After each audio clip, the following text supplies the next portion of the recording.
ہم غریبوں کے ہاں مہرباں آ گیا۔ سن 1976 میں حضرت امام جماعت احمدیہ خلیفۃ المسیح الثالث رحم اللہ تعالی نے یورپ اور امریکہ اور کینیڈا کا دورہ فرمایا۔ اس طرح سرزمین امریکہ نے پہلی مرتبہ کسی خلیفۃ المسیح کی قدم بوسی کی سعادت حاصل کی۔ اس دورے میں واشنگٹن، نیو یارک اور ڈیٹن اور نیو جرسی آپ تشریف لے گئے اور امریکہ میں تبلیغ کے کام کو منظم فرمایا۔ دورہ یورپ کے دوران حضور نے سویڈن میں پہلی احمدیہ مسجد ناصر گوٹنبرگ کا افتتاح فرمایا۔ سن 1978 کے سال نے جماعت کی زندگی میں ایک اور سنگ میل کا اضافہ کیا۔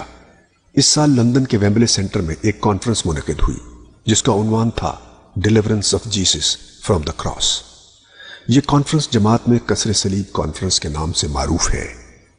حضرت امام جماعت احمدیہ خلیفۃ المسیح الثالث نے بنفس نفیس اس کانفرنس میں شرکت فرمائی۔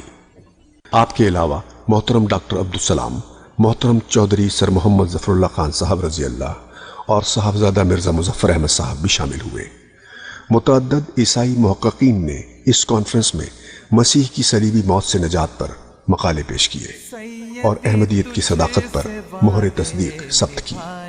معروف احمدی محقق عیسائیت شیخ عبدالقادر مرحوم صاحب نے بھی اس کانفرنس میں اپنا مقالہ پیش کیا۔ سیدی تجھ سے وعدے نبھائیں گے ہم، ہر قدم اپنا آگے